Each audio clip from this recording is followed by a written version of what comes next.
Hello मेरे प्यारे बच्चों, इसी प्रकार आगे हम नेक्स्ट क्वेश्चन कराने वाले हैं। इससे पहली वाली वीडियो हमने कराया था अक्षीय स्थिति, विद्युत ध्रुव के कारण किसी बिंदु पर अक्षीय स्थिति, वो भी मोस्ट आईएमपी क्वेश्चन था। ये भी मोस्ट आईएमपी क्वेश्चन है, लेकिन ये है निरक्षीय स्थिति।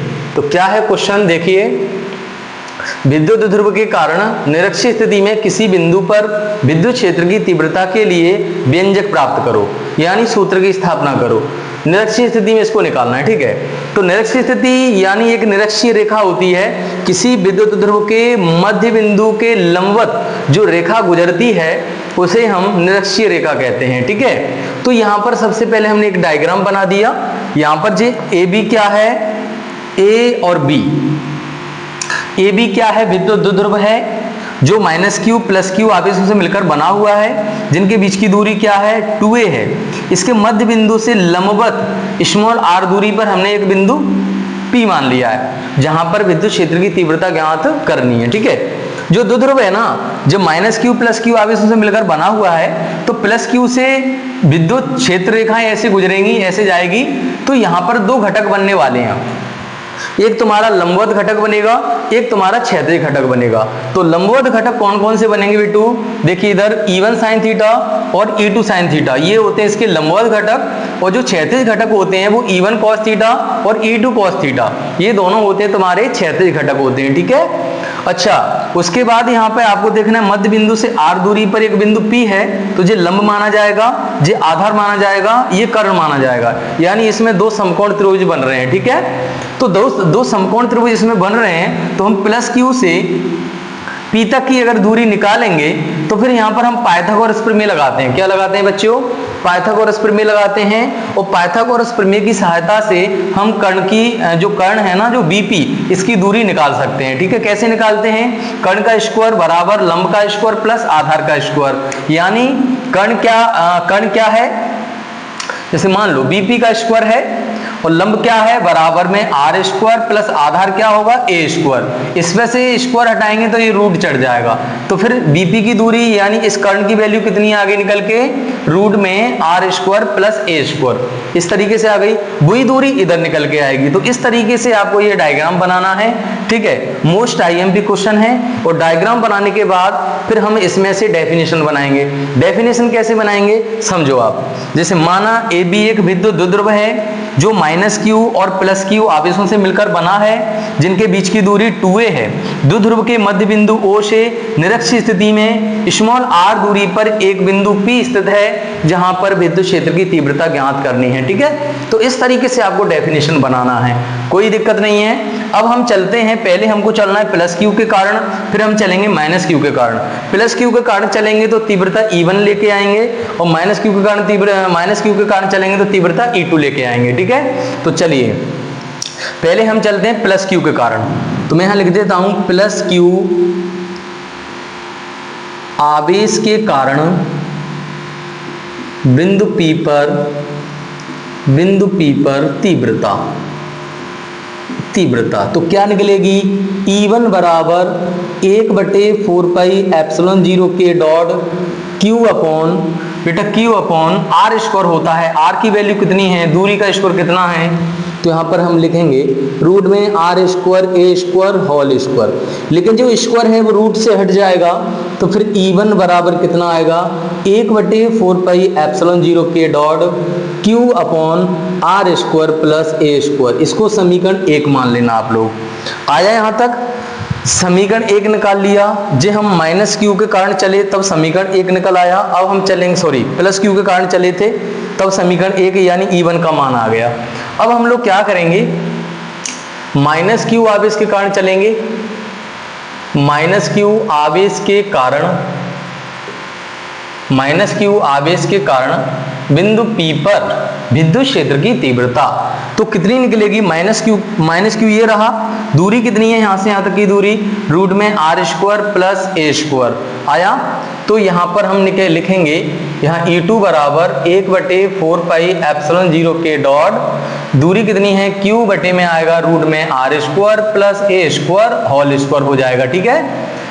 E2 बराबर 1/4πε0 के डॉट क्यू अपॉन रूट से ये स्क्वायर हट जाएगा आर स्क्वायर ए स्क्वायर, ये बन गया समीकरण 2 बन गया। ठीक है, अब यहाँ पर कुछ डेफिनेशन आपको लिखना है।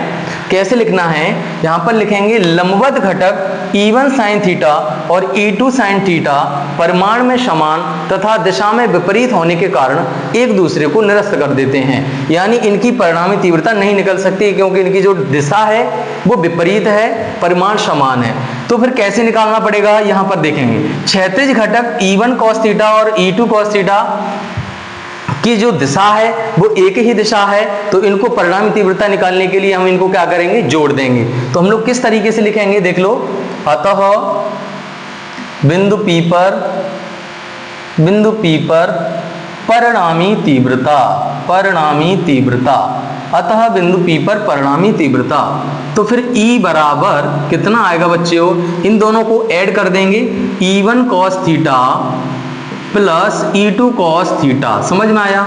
लेकिन समीकरण 1 व 2 को आप मैच करके देखिए, E1 और E2 की दोनों की वैल्यू समान है, तो हम लोग किस तरीके से लिखेंगे बच्चों, यहाँ पर लिख देंगे E1 बराबर में E2, दोनों की वैल्यू समान है तो E2 की जगह पे E1 पुट कर सकते हैं या फिर E1 की जगह पे E2 लिख सकते हैं। तो हम लोग E2 की जगह पे E1 लिख रहे हैं। तो चलिए E बराबर E1 cos थीटा, यहाँ भी E1 cos थीटा में लिख देता हूँ। ठीक है, E1 cos थीटा और E1 cos थीटा दोनों को जोड़ेंगे तो कितना निकल के आएगा, 2E1 cos थीटा निकल के आया समझ में। यहाँ पर जो E1 आ रहा है, अब समीकरण 1 से आप मान रख सकते हैं, तो मैं लिख देता हूँ समीकरण 1 से E1 का मान रखने पर, समीकरण 1 से E1 का मान रखने पर। ठीक है, तो चलिए E बराबर 2 की 2, E1 का मान कितना है, 1/4 पाई एप्सिलॉन 0 के dot Q upon root R square A square बटे में। समझ में आया, ये पूरा मान हमने यहाँ पर पुट कर दिया। डॉट में कितना आ रहा है, cos थीटा, इसको समीकरण 3 मान लो आप। अब यहाँ पर जो cos थीटा आ गया ना, इसको हमें गायब करना है।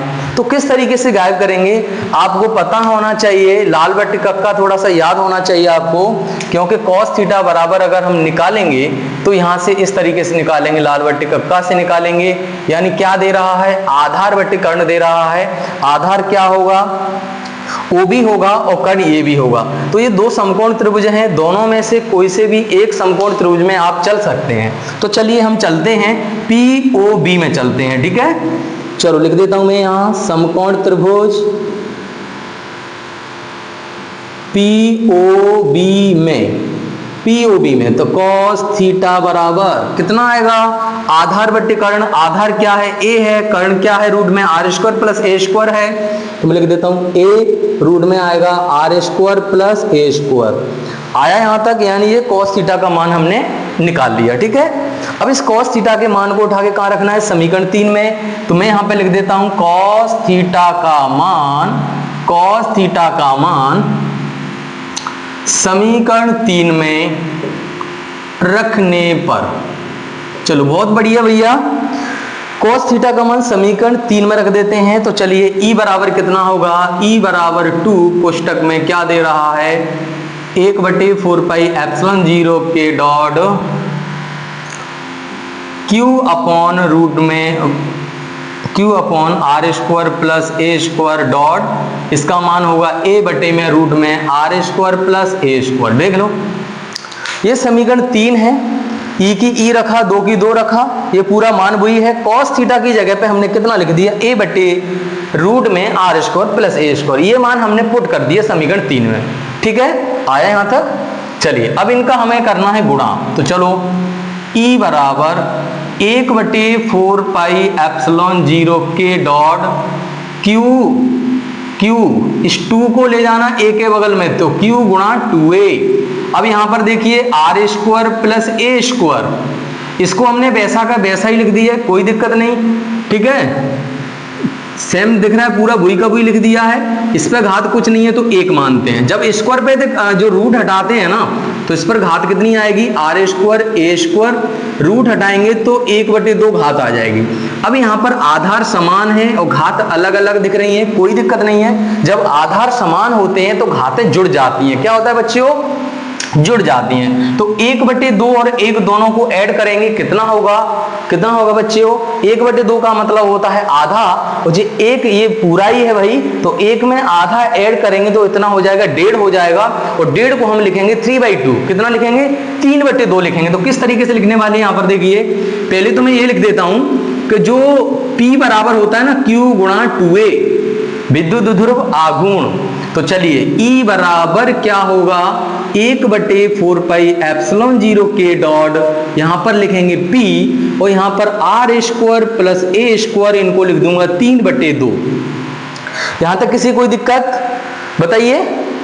P बटे में यानी घात 1 है और 1/2 है, 3/2 हो जाएगा, यानी 1.5 हो जाएगा। 1.5 को हम 3/2 लिख सकते हैं। तो इस तरीके से हमने इसको लिख लिया। आया यहां तक? चलिए अब हम आगे बढ़ते हैं। जो A दूरी है वो R से छोटी है, तो किस तरीके से लिखेंगे? यदि A लेस देन R हो तो A को नगण्य मानकर छोड़ने पर, चलो A को भी यहां से गायब कर देते हैं। तो फिर E बराबर 1/4 पाई एप्सिलॉन 0 K डॉट, P बटे में कितना बचेगा? R², कितना आएगा? 3/2, स्क्वायर से स्क्वायर कट जाएगा। तो फिर E बराबर कितना बचेगा बच्चों? E बराबर 1/4 पाई एप्सिलॉन 0 K डॉट में P बटे में आएगा R3। देख लो, ये व्यंजक आ गया, इसका मात्रक न्यूटन प्रति कूलम होता है। लेकिन वायु निर्वात में K का मान 1 होता है, तो K का मान यहां से गायब कर देंगे। तो मैं लिख देता हूं यहां वायु